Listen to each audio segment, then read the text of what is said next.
Hello students, good morning. कैसे हो आप लोग? अभी हमारा टॉपिक चल रहा है फोर्ट प्रोग्रामिंग, जो हम देख रहे हैं LPC 2148 माइक्रो कंट्रोलर के थ्रू। क्योंकि ये माइक्रो कंट्रोलर में जो आर्किटेक्चर यूज़ हो रहा है वो है ARM7 और ARM का ही हम स्टडी कर रहे हैं। तो पोर्ट प्रोग्रामिंग मतलब क्या है कि किसी भी पिन को आप इनपुट या आउटपुट कनेक्ट कर सकते हैं।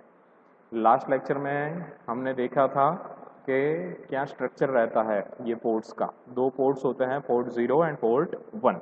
Each and every port are 32 bit long, मतलब टोटल पिन होती है 64 pins on which you can connect input devices as well as output devices. लेकिन जब भी आप ये इनपुट या आउटपुट डिवाइसेस को यूज़ करते हो तो आपको कंट्रोलर को बोलना पड़ता है कि भाई ये यहाँ पे मैंने इनपुट डिवाइसेस कनेक्ट की है, यहाँ पे मैंने आउटपुट डिवाइसेस कनेक्ट की है। ठीक है, तो ये सब हम देख चुके हैं। ठीक है, ये हमारा पोर्ट का स्ट्रक्चर था। फिर fast GPIO and slow GPIO ये हमने देखा था। पिन सेल रजिस्टर के बारे में देखा था। पिन सेल रजिस्टर क्या करता है, किसी भी पिन की जो मल्टीपल टास्किंग होता है इसमें से GPIO जो टास्क होती है वो सिलेक्ट करने के लिए हम पिन सेल रजिस्टर का यूज़ करते हैं। बेसिकली 3 टाइप के रजिस्टर होते हैं, pin sel 0, pin sel 1 and pin sel 2। Okay, for each and every pin you can select any of these 3 register। उसके बाद है fast GPIO and slow GPIO। Fast GPIO और slow GPIO basically speed का ही difference है। Okay, fast GPIO में क्या रहता है, जो बस का स्ट्रक्चर रहता है उसमें ही रजिस्टर का कोड डायरेक्टली ऑप्ट रहता है। ठीक है, मतलब वो as compare to slow GPIO register it will be 3.5 times faster. उसके बाद हमने हर एक रजिस्टर का कैसे यूज़ करना है वो देखा था। IO डायरेक्शन रजिस्टर का हमने देखा था। जो स्लो रजिस्टर्स हैं वो देखे थे, फास्ट रजिस्टर्स हैं वो हमने सब देख लिए थे। ठीक है, उनके एग्जांपल्स भी हमने स्टडी किए थे कि कैसे आप पर्टिकुलर पिन को एज अ इनपुट या आउटपुट कॉन्फ़िगर कर सकते हो using IO DIR register, IO direction register जिसे बोलते हैं। ठीक है, उसके बाद हमारे पास है फास्ट GPIO रजिस्टर्स जो F के फॉर्म में होते हैं। उसके आप पर्टिकुलर पिन को सेट या रीसेट भी कर सकते हो, पर्टिकुलर पिन से आप डेटा रीड भी कर सकते हो, डेटा राइट भी कर सकते हो, पर्टिकुलर पिन को आप मास्क भी कर सकते हो। ठीक है, तो उसके बारे में पहले हमने लेक्चर्स में देख लिया थे, उनके एग्जांपल्स स्टडी करते।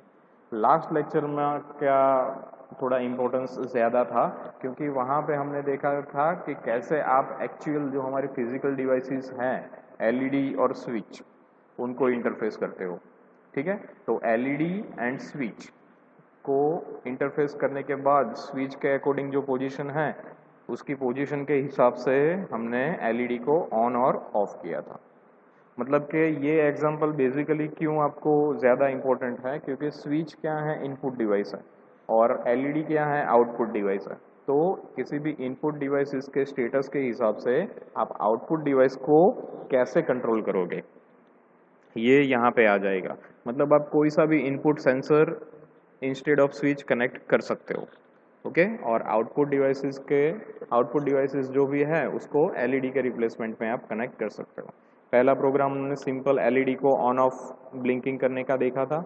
उसके बाद हमने स्विच से LED को कंट्रोल कराया था। ठीक है, आज हम देखेंगे की bouncing. What do you mean by that, की बाउंसिंग? तो की बाउंसिंग जनरली जब आप मेटल की स्विच किसी भी कंट्रोलर के साथ, किसी भी कंट्रोलर की पिन के साथ कनेक्ट करते हो तो ये फंडामेंटल इम्प्लीमेंट होता है। तो क्या है ये की bouncing? So usually in switch there are metal contact which open and close. जो हमारी स्विचेस रहती है वो क्या होती है, इलेक्ट्रोमैकेनिकल स्विच होती है। ठीक है, कि मैकेनिकल कॉन्टैक्ट्स जिसमें होता है कि जब आप प्रेस करोगे तो स्विच का जो इनपुट होता है वो आउटपुट के साथ कनेक्ट हो जाएगा और जब वो रिलीज कंडीशन में होगी तो वो ओपन रहेगी। ठीक है, स्विच का एक बेसिक फंडामेंटल आगे हमने लास्ट लेक्चर में देख लिया था कि स्विच जब ओपन होती है तो माइक्रो कंट्रोलर के इनपुट पिन पे आपको लॉजिक 1 मिलता है, मतलब कि 5 वोल्ट, और जब स्विच क्लोज होती है व्हेन इट इज प्रेस्ड तो आपको कंट्रोलर के पिन पे लॉजिक 0 मिलेगा, मतलब के लो मिलेगा। ठीक है, कंसीडर ओपन स्विच की बाउंसिंग क्या चीज़ है वो हम देख रहे हैं। जब when it is closed the signal passes over initially and then briefly the contact might lose and possibly result in open circuit momentarily, hence signal doesn't pass over that short period of time। जब आप किसी भी की को press करते हो, जब उसे क्लोज करते हो तो क्या रहता है कि जो प्रेशर आप फिंगर से देते हो उसका जो मेटल कांटेक्ट है तो for some amount of time वो मेटल कांटेक्ट एक दूसरे के साथ कनेक्ट होने के लिए थोड़ा time, which is very short amount of time, उसको वो टाइम चाहिए होता है, और वो टाइम के दौरान आपको स्विच डीप्रेस है ऐसा ही मिलेगा। ठीक है, मतलब आपने स्विच की प्रेस की है फिर भी वो ड्यूरेशन में स्विच का स्टेटस रहेगा open. When you press and after sufficient time जब मेटल कांटेक्ट हो जाएंगे तब आपको वो स्विच क्लोज मिलेगी। ठीक है, तो ये होता है कि bouncing for that amount of time. Micro controller तो जो यहाँ पे होता है वो in terms of micro seconds काम करता है, और जब हम प्रेस करते हैं स्विच तो माइक्रो सेकेंड्स में ही पहले लॉजिक 0 जाता है, कंटिन्यूसली 0, फिर जब आप प्रेस करोगे तो 0 होके फिर 1 जाएगा। इट नॉट डायरेक्टली, जैसे बाइनरी में हम स्क्वायर वेव देखते हैं तो डायरेक्टली 0 से 1 होता है, 1 से 0 होता है, ऐसा नहीं होता। उसके जगह पे क्या होता है कि एक ग्रेजुअली अप, 0 to 1 में ग्रेजुअली अप होता है, उसी तरह से ग्रेजुअली डाउन भी होता है 1 to 0 का। ठीक है, so after this the contact settle and signal passes over again steadily. This tendency of metal contact is referred to as a bouncing. तो इस चीज को हम बोलेंगे बाउंसिंग। तो बाउंसिंग वही चीज है कि for short amount of time you will get a false alarm और a false status if you are using metal switch, उसको हम बोलेंगे बाउंसिंग। ये बाउंसिंग अगर हम फिजिकली एनालॉग डिवाइस जब हम स्विच यूज करेंगे हर जगह पे हमें वही यूज करना पड़ेगा, तो कैसे ये बाउंसिंग को रोका जाए, तो उसके लिए जो टेक्निक्स है दैट इज की डिबाउंसिंग टेक्निक्स जिसे बोलते हैं हम। Okay, so bouncing can be eliminated using debouncing. Bouncing को हम रोक सकते हैं यूजिंग डीबाउंसिंग। तो ये डीबाउंसिंग जो है वो दो तरह से होता है, हार्डवेयर से भी आप कर सकते हो और सॉफ्टवेयर से भी। Debouncing can be tackled at hardware level और सॉफ्टवेयर लेवल, दोनों तरह से। ठीक है, अभी हम यहाँ पे आम का सॉफ्टवेयर देख रहे हैं तो हम ट्राई करेंगे कि सॉफ्टवेयर से ही हम इसका सॉल्यूशन दें। ठीक है, क्योंकि हार्डवेयर जब आप कुछ चेंज करते हो तो कॉस्ट बहुत इफेक्ट होती है, तो ऐसे जो सॉल्यूशन हमारे एज ए सॉफ्टवेयर निकलते हैं वो हम सॉफ्टवेयर से ही इम्प्लीमेंट कर देते हैं ताकि हमें हार्डवेयर ज़्यादा कुछ चेंज ना करना पड़े। ठीक है, तो डिबाउंसिंग हार्डवेयर से आप कैसे सॉल्व कर सकते हो, तो in hardware it can be done using RC circuits, latches और एक्स्ट्रा सर्किटरीज। ठीक है, आरसी सर्किट, लैच लगाओ आप, इससे आप हार्डवेयरली ये बाउंसिंग को स्टॉप कर सकते हो, लेकिन हम यहाँ पे सॉफ्टवेयर पे ही ज़्यादा कॉन्सेंट्रेट करेंगे। ठीक है, so in this we will sample. Software से आप कैसे करोगे, तो माना कि हमने 0.7 जो पिन है हमारी वहाँ पे लगाया है, तो सॉफ्टवेयर साइड पे हम क्या करेंगे, तो we will sample pin 0.7 status 2 times with very brief delay in between. हम यहाँ पे सिर्फ एक बार स्टेटस रीड नहीं करेंगे, हम यहाँ पे जो भी पिन होगी हमारी वहाँ से हम 2 बार स्टेटस रीड करेंगे, और दोनों स्टेटस के बीच में हमें थोड़ा टाइम डालेंगे, टाइम डिले डाल देंगे। मतलब कि पहले मैं रीडिंग लूँगा, after that I am waiting for some time. मतलब जो हमें इनिशियली कांटेक्ट के लिए जो बाउंसिंग प्रोड्यूस कर रहा है कि वो बहुत ही कम टाइम होता है एक्चुअली, कि जब आप की प्रेस करते हो तो मेटल कांटेक्ट कनेक्ट होने के लिए मतलब एकदम मिली सेकेंड्स में, और माइक्रो सेकेंड से भी कम, मिली सेकेंड्स नहीं बोल सकते, माइक्रो सेकेंड से भी कम अमाउंट का टाइम लेता है। लेकिन वो टाइम का हमें डिले जनरेट करना पड़ेगा, मतलब वो टाइम के बाद हम दूसरी बार रीडिंग लगे, और अगर वो सही मिलते हैं, if both are equal, then we can say that switch is pressed. Otherwise क्या होता है कि कई बार नॉइज और ग्लिचेस की वजह से भी आपको स्टेटस में थोड़ा चेंज मिलता है। ठीक है, तो हम आइडेंटिफाई कैसे करेंगे कि हाँ भाई ये ह्यूमंस ने ही प्रेस किया है या फिर ये नॉइज आया है, ग्लिचेस है। ओके, सो डिले जो आप डालते हो वो डिले कैसा होना चाहिए, तो delay must be correctly chosen, it must not be too high और टू लो। वो बहुत ज्यादा भी नहीं होना चाहिए, बहुत कम भी नहीं होना चाहिए। If the state of pain is same after taking the second sample, then we can say that new state of the pain is indeed stable। मतलब कि अगर आपको दो सैंपल, एक पहले लोगे उसके बाद डिले लोगे फिर दूसरा सैंपल लोगे, ठीक है, तो ये दो सैंपल अगर आपको सही, if they are equal, then you can definitely say that the state is change by humans. ठीक है, अगर स्टेटस इक्वल नहीं मिलेंगे तो आप बोल सकते हो कि हाँ भाई कुछ प्रॉब्लम होगा, नॉइज और ग्लिचेस की वजह से भी हो सकता है। ठीक है, सो प्रोग्राम देखते हैं कि प्रोग्राम से हम कैसे इसको सॉल्व करेंगे। So first we have to include a library, क्योंकि लाइब्रेरी के बिना तो हमारे जो फंक्शंस हमने IO0, IO डायरेक्शन वो सब यूज़ किए हैं वो सी को मालूम ही नहीं पड़ेगा। Okay, after that void tiny underscore delay void। ठीक है, ये एक हमने डिले जनरेट किया है। ठीक है, एक पर्टिकुलर अमाउंट ऑफ टाइम का हम डिले जनरेट करते हैं, यहाँ पे एज अ फंक्शन यूज कर लिया है। मतलब जितनी बार मुझे डिले चाहिए होगा वो फंक्शन को मैं कॉल कर लूंगा मेन प्रोग्राम से जो अलग होगा।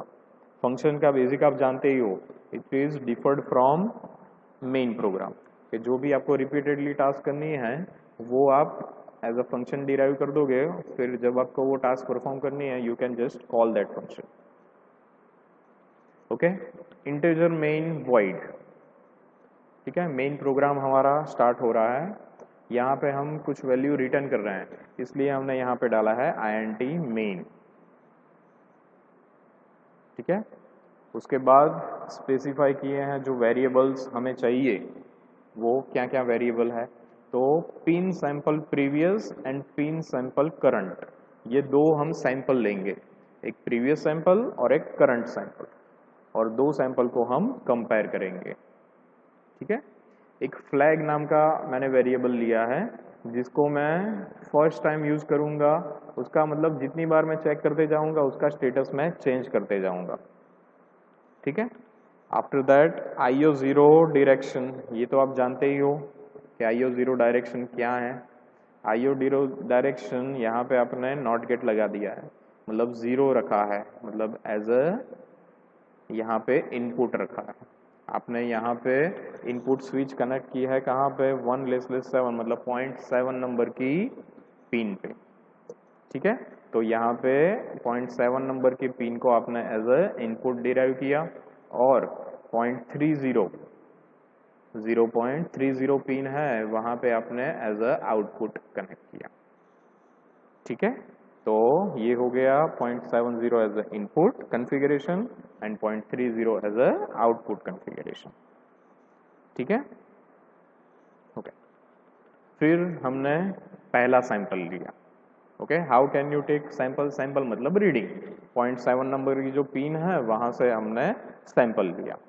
ठीक है, तो उसको किस वेरिएबल को असाइन कर दिया, पिन सैंपल प्रीवियस, ये जो वेरिएबल हमने डिफाइन किया था उसको हमने अभी का जो रीडिंग किया वो उसको असाइन कर दिया।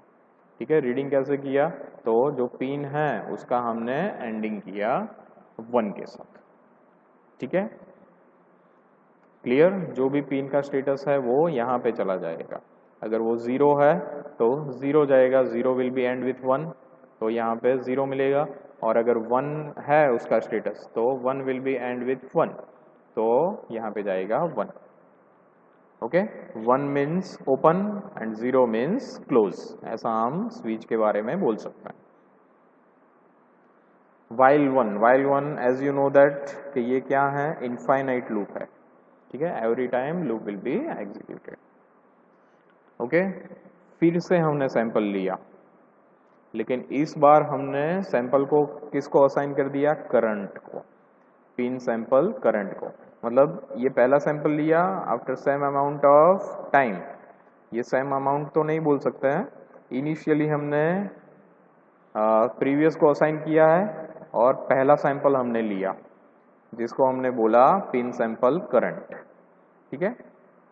अब क्या होगा, वो दो सैंपल को हम कंपेयर करेंगे। Okay, if both are equal, okay, previously and, तो मतलब कि हमारा प्रोग्राम सही है, हमारा जो स्टेटस है वो स्टेबल है। अगर 0 है तो 0 मिल रहा है और 1 है तो 1 मिल रहा है, मतलब कि हमारा स्टेटस स्टेबल है। अगर वो मुझे इक्वल नहीं मिल रहा है, मतलब कि मैंने जब माना कि पहली बार मैं स्विच प्रेस कर रहा हूँ, तो क्या होगा कि वो इनपुट मुझे जब स्विच प्रेस नहीं की होगी तो 1 मिल रहा होगा, और जैसे ही मैं स्विच प्रेस करूँगा तो मुझे मोमेंटरली 0 मिलेगा, ठीक है। तो मतलब कि क्या हुआ, स्टेट में चेंज हुआ। तो ये स्टेट अगर मुझे इक्वल नहीं मिल रहा है तो मैं चेक करने जाऊंगा कि ये जो चेंज मुझे मिल रहा है वो नॉइज की वजह से है या एक्चुअली प्रेस किया है। समझ में आया? यहाँ पे मुझे क्या मिला, स्टेटस 1। अभी हम सिर्फ एक केस के बारे में सोच रहे हैं कि मैं स्विच प्रेस कर रहा हूँ, ठीक है। तो इनिशियली मुझे क्या मिला, 1 मिला। उसके बाद जब मैंने स्विच प्रेस किया तो मुझे क्या मिला, 0। Okay, they are not equal. तो पहले चेक होगा इफ में कि if they are not equal then and then the body under loop will be executed. तो अगर वो अनइक्वल मिल रहे हैं तो ऐसा मैं डायरेक्टली नहीं बोल दूंगा कि हाँ भाई ये ह्यूमन का ही प्रेसिंग है। अगर वो दोनों अनइक्वल मिल रहे हैं तो मैं चेक करने जाऊंगा कि वो नॉइस की वजह से हैं या ह्यूमन का प्रेसिंग है, ठीक है। तो I am waiting for some time for a tiny underscore delay. ये जो हमने डिले बोला था उसके बारे में मैं वेट करूंगा, और वेट करने के बाद मैं क्या करूंगा, दूसरा सैंपल लूंगा, ठीक है। I will take another sample, ये ओके, मैंने दूसरा सैंपल लिया। अब मैं कंपेयर करने जाऊंगा कि अगर मुझे फिर से जो मेरा प्रीवियस था उससे मुझे चेंज मिल रहा है, अगर वो नॉइस की वजह से होगा तो मुझे यहाँ पे दोनों इक्वल मिलेंगे, मतलब कि स्विच प्रेस हुई ही नहीं है, ठीक है। लेकिन यहाँ पे अभी हम सोच रहे हैं कि स्विच प्रेस हुई है, मतलब कि फिर से मुझे दोनों चेंज मिलेंगे, अनइक्वल मिलेंगे। और ये बार जब अनइक्वल मिलता है then I can definitely say that के the press is done by human, ठीक है। तो अगर वो दोनों मुझे इक्वल मिल रहे हैं तो मैं क्या करूँगा, तो मैं डायरेक्टली फ्लैग का स्टेटस के हिसाब से जाऊंगा कि अगर इनिशियली मुझे फ्लैग का स्टेटस यहाँ पे हमने डिफाइन किया था, क्या था वो, 0। इनिशियली फ्लैग का स्टेटस था 0।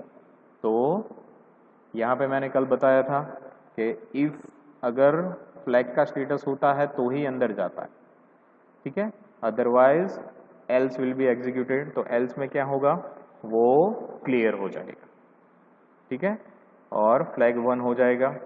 इसके बाद जब दूसरी बार वो होगा कि हाँ भाई दूसरी बार मुझे चेंज मिल रहा है तो फ्लैग विल बी 1, और नेक्स्ट टाइम मेरा इफ वाला रूटीन एग्जीक्यूट होगा, मतलब कि IO0 सेट होगा, pin will be high, okay, 0 होके फिर हाई होगी, अगेन वो 0 हो जाएगा, मतलब कि बाहर आ जाएगा। फिर से हमारा प्रोग्राम स्टार्ट होगा वाइल में। लेकिन उससे पहले यहाँ पे एक काम होगा कि जो अभी आपको करंट मिला जो पक्का वाला है, हाँ भाई ह्यूमन का प्रेसिंग है, वो वाला सैंपल किसको मिल जाएगा, प्रीवियस को असाइन हो जाएगा, और फिर से हमारा प्रोग्राम एग्जीक्यूट होना स्टार्ट हो जाएगा, कहाँ से, वाइल से।